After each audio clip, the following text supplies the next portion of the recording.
Okay. Hello friends. இந்த வீடியோல நம்ம கிரியேட்டிங் பேராகிராஃப்ஸ் பத்தி தான் பார்க்க போறோம். ஸோ, அதுக்கு முன்னாடி நான் லாஸ்ட் வீடியோ என்ன பார்த்தோம்னு சொல்லிடுறேன். ஸோ, லாஸ்ட் வீடியோல நம்ம இதெல்லாம் தான் பார்த்தோம். ஸோ, இதெல்லாம் தான் பார்த்தோம். ஸோ, எக்சர்சைஸ் 5.2ல 3 கொஸ்டின்லேருந்து 4த் கொஸ்டினும் முடிச்சிட்டோம். 5த், 6த் இது வரைக்கும் முடிச்சிட்டோம் நம்ம லாஸ்ட் வீடியோல. ஸோ, அந்த வீடியோ பார்க்கலன்னா அந்த வீடியோ பார்த்துட்டு இன்னைக்கு வீடியோ வாங்க. ஸோ, இன்னைக்கு வீடியோ நான் ஸ்டார்ட் பண்ணிடுறேன். Creating paragraphs. ஸோ, பேராகிராஃப்னா என்னன்னு ஃபர்ஸ்ட் பார்த்துடலாம். So, paragraphs show information about different categories. So, இதில் பார்த்தீங்கன்னா நிறைய கேட்டகரிஸ்ல இன்ஃபர்மேஷன் கொடுக்குது paragraph. In a paragraph, the length of each bar represents a number. So அதுக்கு நான் சொல்லிடுறேன். ஸோ இந்த பார் வந்து ரெப்ரசன்ஸ் 30. This bar represents 35. ஏன்னா அப்படியே அலைன் ஆகுது 35ஓட. அதே மாதிரி இந்த பார் பார்த்தீங்கன்னா 15ஓட அலைன் ஆகுது. ஸோ அது உங்களுக்கு புரிஞ்சிருக்கும் 15. ஸோ இது பேசிக் ஐடியா இதெல்லாம். ஸோ இதை அழிச்சிடுறேன் இதெல்லாம். ஸோ அழிச்சிட்டிங்கன்னா உங்களுக்கு ஸ்பேஸ் கிளியர் ஆயிடும். ஸோ இந்த paragraph the length of each bar represents number. இப்போ அவங்க டீச்சர் எதை கேட்குறாங்க. Sara asked all the third graders at her school what their favourite pet is. So எல்லா 3ஆம் கிளாஸ் படிக்கிற பசங்களோட ஃபேவரட் பெட் என்னன்னு சாரா கேட்குறா. Then she made a paragraph to show her results. Sara show the 30 people choose cats. So 30 பேருக்கு வந்து பூனைங்களை பிடிச்சிருக்கு, கேட்ஸ் பிடிச்சிருக்கு. By making a bar for cat that lines up with 30. So இதான் பேசிக்காக கொடுத்துருக்காங்க ஸ்டேட்மெண்ட். ஸோ இதுலேருந்து நம்ம கொஷின்ஸ் என்னென்னு படிச்சுட்டு ஆன்சர் பண்ணிடலாம். ஸோ எனக்கு ஃபர்ஸ்ட் கொஸ்டின் என்ன கேட்டிருக்காங்கன்னா ஹவு மெனி பீப்புள் சூஸ் ஃபிஷ்ன்னு கேட்டிருக்காங்க. ஸோ கேட் எத்தனை பேருக்கு பிடிச்சிருக்கு? 30 பேருக்கு பிடிச்சிருக்கு. ஸோ எப்படி 30 வருதுன்னா இந்த லைனோட அலைன் ஆகுது. இந்த 30ஓட அலைனா இருந்தாலும் 30 பேர். அதே மாதிரி டாக்ஸ் எத்தனை பேருக்கு பிடிச்சிருக்குன்னு பார்த்தீங்கன்னா 35 பேருக்கு பிடிச்சிருக்கு. இது வந்து இந்த லைன் வந்து 35ஓட அலைன் ஆகிறதுனால 35 பீப்புள் லைக் டாக். இல்லை ஸ்கேல் என்னன்னு பார்த்தீங்கன்னா 1 யூனிட் ஈக்குவல் டு 5 பீப்புள் இல்லை 5 கிட்ஸ்ன்னு கூட சொல்லலாம். ஏன்னா தேர்ட் கிரேடர் இருந்தாலும் நீங்கள் கிட்ஸ்னே சொல்லணும், பீப்புள்னு சொல்லணும்னு அவசியம் இல்லை. ஸோ இதான் 1 யூனிட். ஸோ இது 1 யூனிட், இது 2 யூனிட்ஸ், இது 3 யூனிட்ஸ், அந்த மாதிரி கணக்கு. ஸோ அதை அழிச்சிடறேன். ஸோ ஒரு யூனிட் மட்டும் தெரியட்டும். ஸோ எத்தனை பேருக்கு ஃபிஷ் பிடிச்சிருக்குன்னு பார்த்தீங்கன்னா இந்த ஃபிஷ்ஷோட பார் எடுத்துக்கிட்டு அது எவ்வளோன்னு இது எதோட அலைன் ஆகுதுன்னு பார்த்தீங்கன்னா உங்களுக்கு கண்டுபிடிச்சிடணும். ஸோ இதுதான். ஸோ 15ஓட அலைன் ஆகுது பேசிக்கா. Fish aligns with 15. Bar for fish aligns with 15. So இங்கே 15 people like fish as their pet, not for consumption. So சாப்பிட்றதுக்கு இல்லை, பெட்டா. So which pet was chosen most often. So எந்த பெட் எல்லாருக்கும் பிடிச்சிருக்கு, அதாவது மோஸ்ட் பாப்புலர் பெட் என்னன்னு கேட்கலாம். Most often most popular pet என்னன்னு கேட்கலாம். ஸோ நிறைய பேருக்கு பிடிச்ச ஒரு பெட் என்னன்னு கேட்கறான். மோஸ்ட் பாப்புலர் பெட் என்னன்னு கேட்கறான். அதான் அதான் இதுக்கான அர்த்தம். Which pet was chosen most ஆஃபன்னா அர்த்தம் என்னன்னா மோஸ்ட் பாப்புலர் பெட்னு அர்த்தம். ஸோ இந்த பார்ல பார்த்தீங்கன்னா 30 பேர் கேட் பிடிச்சிருக்கு, 35 பேருக்கு டாக் பிடிச்சிருக்கு, 15 பேருக்கு ஃபிஷ் பிடிச்சிருக்கு, வெறும் 10 பேருக்கு தான் ஹாம்ஸ்டர் பிடிச்சிருக்கு. ஸோ இங்க இருக்கிறதே பெரிய நம்பர் பார்த்தீங்கன்னா 35 தான். அது 35 வந்து நாய்க்கு தான் போகுது. So 35 people like dogs. So answer வந்து 35 தான். ஆன்சர் வந்து டாக்ஸ், சாரி 35 தான். ஸோ அது நம்பர் வந்து கேட்டிங்கன்னா 35 people, 35 kids, 35 kids like dog. So அடுத்தது பார்க்கலாம். Creating paragraphs from tables. So இதான் அடுத்த topic. Shen family is choosing a name for the new kitten. They ask their friends and family members to vote for a name. So அவங்க ஒரு புது kitten வாங்கியிருக்காங்க, அதுக்கு வந்து ஒரு நேம் வைக்க போகிறாங்க. அதுக்கு நேம் வந்து ஓட்டிங் கூட ஓட் போடுறாங்க. ஸோ ஓட்டிங் பூல் மாதிரி வச்சு அவங்க ஃப்ரெண்ட்ஸ்ட்டு கேட்குறாங்க. ஸோ ஸ்கூட்டர்னு ஒரு நேம் கொடுக்குறாங்க, அது வந்து 4 ஓட்டு வச்சிருக்கு. ஸ்கூட்டருக்கு வந்து 4 ஓட்டு. ஸ்கூட்டர் என்ற ஒரு நேமுக்கு வந்து 4 ஓட்டு. ஃப்ளஃபின்னு ஒரு நேம் வைக்கிறாங்க. சில பேருக்கு ஃப்ளஃபின்ற நேம் பிடிச்சிருக்கு. 8 பேருக்கு வந்து ஃப்ளஃபின்ற நேம் பிடிச்சிருக்கு. ஸோ 8 பேருக்கு ஃப்ளஃபின்ற நேம் பிடிச்சிருக்கு. விஸ்கர்ஸ்ன்ற நேம் 11 பேருக்கு பிடிச்சிருக்கு. இதான் மோஸ்ட் பாப்புலர் நேம் அப்படின்னா. ஏன்னா இந்த டேபிளில் பார்த்தீங்கன்னா 11 தான் இருக்கிறதுலே பெரியசு. ஸோ விஸ்கர் தான் மோஸ்ட் பாப்புலர் நேம், ஸ்கூட்டர் தான் least popular name. Least popular name. இது மோஸ்ட் பாப்புலர், இது லீஸ்ட் பாப்புலர், பாப்புலர். அப்புறம் ஜேடு வந்து 10 பேருக்கு பிடிச்சிருக்கு. இது ரீசனபிளி பாப்புலர் தான். ஸோ செகண்ட் ஹையஸ்ட் தான். ஜேடு தான் செகண்ட் ஹையஸ்ட். ஸோ இப்போ அவன் கொஸ்டின் என்னன்னு கேட்குறான், அதை ஆன்சர் பண்ணலாம். Create a paragraph to show how many votes each name got. So scooter எத்தனை பேருக்கு பிடிச்சிருக்கு, எத்தனை பேருக்கு பிடிச்சிருக்குன்னா 4 பேர், 4 ஓட்டு பேசிக்கா. ஸோ இதே மாதிரி ரெக்டாங்கிள் வரையணும். இங்கே ஸ்கூட்டர் வந்து ரெப்ரசன்ஸ் 4. ஸோ இந்த பார் ரெப்ரசன்ஸ் 4. அவ்வளோ வரைஞ்சாச்சு. இப்போ ஃப்ளஃபி எத்தனை பேருக்கு பிடிச்சிருக்கு, 8 பேருக்கு பிடிச்சிருக்கு. ஸோ 8 ஓட்டு இருக்கு. ஸோ 8 அலைன் பண்ணி நீங்கள் வரையணும். கரெக்டாக 8 அலைன் பண்ணி அவ்வளோதான். விஸ்கர்ஸ் எத்தனை பேருக்கு பிடிச்சிருக்கு, 11 பேருக்கு பிடிச்சிருக்கு.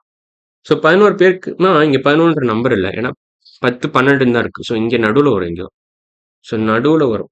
10க்கும் 12க்கும் நடுவில் உங்களுக்கு 11 வரும். ஸோ கரெக்டாக என்ன பண்ணணும், நீங்கள் இப்படி வரையணும். சம்வேர் இந்த மிடில் வரும்.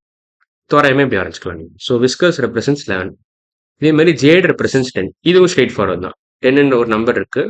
அதோட கரெக்டாக இது அலைன் பண்ணுறோம். ஸோ ஜேட் ரெப்ரசன்ஸ் 10 அவ்வளோதான். ஸோ இந்த பாராகிராஃப் ஓவர். ஸோ இது வந்து கரெக்டாக முடிஞ்சிருக்கும்னு நினைக்கிறேன். ஸோ இதை எழுதிடுறேன். So Scooter represents 4. 4ஓட அலைன் ஆகுது. Jade Fluffy represents 8. 8ஓட அலைன் ஆகுது. அதே மாதிரி விஸ்கர்ஸ் ரெப்ரசன்ட் 11. 11ன்ற நம்பர் இல்லை, ஆனால் நடுவில் நீங்கள் வரைஞ்சிங்கன்னா 11 வரும். ஸோ 11 இதான் 11ஓட அலைன் ஆகுது. அதே மாதிரி ஜேட் ரெப்ரசன்ஸ் 10. ஸோ 10ன்ற நம்பரோட அலைன் ஆகுது. அவ்வளோதான். ஸோ அடுத்தது பார்க்கலாம். Labelling the numbers. So Harry is teaching his gold fish to do tricks. So ஏதோ ஒரு பையன் இருக்கான், அவன் பேர் ஹாரி. அவன் வந்து ட்ரிக்ஸ், அவன் கோல்ட் ஃபிஷ்க்கு எப்படி ட்ரிக்ஸ் பண்ணணும்னு சொல்லித்தரான். He kept track of the number of times his fish did each trick during the last week. So அந்த ட்ரிக்கு நேம் எழுதிக்கிட்டு எத்தனை தடவை அந்த ட்ரிக் பண்ணுதுன்னு அவன் கவுண்ட் வச்சிருக்கான் பேசிக்காக. ஸோ ஸ்விம்மிங் இன் சர்க்கிள்ஸ், அதாவது சுற்றிக்கிட்டே இருக்கும் ஒரு சர்க்கிளில், அது மாதிரி 12 தடவை பண்ணுது. அப்புறம் ப்ளோ பபிள்ஸ் வந்து 6 தடவை பண்ணுது. பேக்வர்ட் ஸ்விம்மிங் வந்து 15 தடவை பண்ணுது. So Harry mat a paragraph to show the information but forgot to label the lines. Okay, அவன் ஸ்கேல் கொடுக்கல பேசிக்கா. ஹி ஃபர்காட் த ஸ்கேல்னு அர்த்தம். பேசிக்கா he forgot to scale, forgot the scale. So ஒரு யூனிட் எவ்வளோ ஸ்கேல்னு நான் கொடுக்க மறந்துட்டான் இருக்கா. ஸோ அதை நம்ம பண்ண போகிறோம், அவ்வளோதான். He forgot the scale basically. So நம்ம தான் பண்ண போகிறோம். இந்த ஒரு யூனிட்டுக்கு எவ்வளோ ஸ்கேல் வரணும். ஸோ ஸ்விம்மிங் இன் சர்க்கிள்ஸ் 12 வரணும். ஸோ பேசிக்காக இங்கே 12 வரணும், இங்கே பேசிக்காக 12 வரணும். இதுலேயே நம்ம கொஞ்சம் ரெடியூஸ் பண்ணலாம். அதேமாதிரி ப்ளோ பபிள்ஸ் வந்து 6 வரணும். ஸோ 6ன்னு வரணும், இந்த இடத்துல 6 வரணும். இந்த ஸ்விம் பேக்வர்ட்ஸ் வந்து எத்தனை வரணும், 15 வரணும். ஸோ இப்போ இந்த க்ளூ வச்சே நீங்கள் ஆக்சுவலாக இந்த மற்ற கேப்ஸ்லாம் ஃபில் பண்ணிடலாம். ஸோ இங்கே 0 தான், இது ஆப்வியஸாக இது 0. இப்போ இங்கே என்ன வரலாம். ஸோ 0, அப்புறம் ஒரு கேப் கழிச்சு 6, அப்புறம் இன்னொரு கேப் கழிச்சு 12, அப்புறம் 15. ஸோ இது 3 டேபிள்ஸ் மாதிரி இருக்கா பார்த்தா. ஸோ இங்கே 0, இங்கே 3 போட்டால் கரெக்டாக இருக்கும், இங்கே 9 போட்டால் கரெக்டாக இருக்கும். ஏன்னா 9க்கு அப்புறம் 12 வருது. ஸோ 1 யூனிட் ஈக்குவல் 3ன்னு வச்சிடலாம் நம்ம. 1 யூனிட் ஈக்குவல் 3 அப்படின்னு வச்சிங்கன்னா கரெக்டாக இருக்கும். இதான் ஸ்கேல்னு வச்சுக்கலாம். இந்த ஸ்கேல் யூஸ் பண்ணிங்கன்னா உங்களுக்கு ஈஸியாக நீங்கள் பண்ணிடலாம். ஸோ அட்லீஸ்ட் இந்த பாராகிராஃப்க்கு கரெக்டாக வரும். ஸோ இங்கே என்ன கொடுத்துருக்காங்க, which graph shows the correct label for the lines. அவனே ஒரு ஆப்ஷன் கொடுத்துருக்கான். அந்த 2 ஆப்ஷனும் நம்ம சூஸ் பண்ண போதும், நம்ம இது மாதிரி பண்ணணும் கூட அவசியம் இல்லை. ஸோ அவன் கொடுத்துருக்க ஆப்ஷன் பார்க்கலாம். இதில் சர்க்கிள் வந்து 8ஓட அலைன் ஆகுது. ஆனால் சர்க்கிள் அவன் கொடுத்துருக்கபடி 12 டைம்ஸ் பண்ணணும் அந்த ட்ரிக்கை. ஸோ கவுண்ட்னு வச்சுக்கலாம், நம்பர் ஆஃப் டைம்ஸ். இதெல்லாம் பேசிக்கா இது வந்து ட்ரிக் நேம். இது ட்ரிக்கோட names. So trick names. So swimming in circles வந்து 8 தடவை தான் இதில் காட்டுது. ஆனால் அவன் எவ்வளோ தடவை பண்ணியிருக்கான்னா 12 தடவை பண்ணியிருக்கான். ஸோ இது தப்பு, ஸ்ட்ரெயிட்டாக இது தப்புன்னே சொல்லிடலாம். இது ஒரு இன்ஃபர்மேஷன் தப்புனா என்டையர் கிராஃபும் தப்பு தான். ஸோ இது தப்பு. எதுக்கு நம்ம ஃபுல்லாக செக் பண்ணிடலாம். பபிள்ஸ் வந்து எத்தனை தடவை, 4 தடவை இதில் காட்டுது. ஆனால் அது எத்தனை தடவை பபிள்ஸ் ஊதி இருக்குன்னா 6 தடவை. ஸோ இதுவும் தப்பு. இதுவும் தப்பு. கடைசியாக பிளாக்வர்ட் ஸ்விம்மிங் எவ்வளோ தடவை பண்ணியிருக்கான், 15 தடவை பண்ணியிருக்கான். ஆனால் இந்த கிராஃபில் என்ன காமிக்கிறான்னா 10 தான் காமிக்கிறான். ஸோ இது ஓவரால் கிராஃபே தப்பு தான். பி ஆப்ஷன் தான் கரெக்ட். எனக்கு கொடுத்தக்கே 2 ஆப்ஷன் தான். ஸோ ஏன் பி ஆப்ஷன் கிடைக்குன்னா 1 யூனிட் ஈக்குவல் 3ன்னு போட்டிருக்கோம். ஸோ அதை வச்சு நம்ம கண்டுபிடிச்சோம். ஸோ இதுதான் கரெக்டான ஆப்ஷன். அதான் நம்மளும் இங்கே எழுதியிருக்கோம். ஸோ இங்கே போட்டிருக்கதும் அதான். ஸோ அடுத்ததுல லேபிளிங் த வேர்ட்ஸ். ஓகே, இது நம்ம அடுத்த வீடியோவில் பார்க்கலாம். ஸோ இன்னைக்கு வீடியோ நம்ம என்னெல்லாம் பார்த்துருக்கோம்னா, லேபிளிங் த நம்பர்ஸ் பார்த்துட்டோம், அப்புறம் கிரியேட்டிங் பாராகிராஃப்ஸ் டேபிள்ஸ் பார்த்துட்டோம். ஒரு டேபிள் கொடுத்து எப்படி பாராகிராஃப் நம்ம வரையணும்னு கற்றுக்கிட்டோம். அப்புறம் என்ன கற்றுக்கிட்டோம், வாட் இஸ் அ பாராகிராஃப் ஜென்ரலாக ஒரு பாராகிராஃப் கொடுத்து அதுலேருந்து எப்படி இன்ஃபர்மேஷன் இன்டர்பிரேட் பண்ணுறதுன்னு கற்றுக்கிட்டோம்.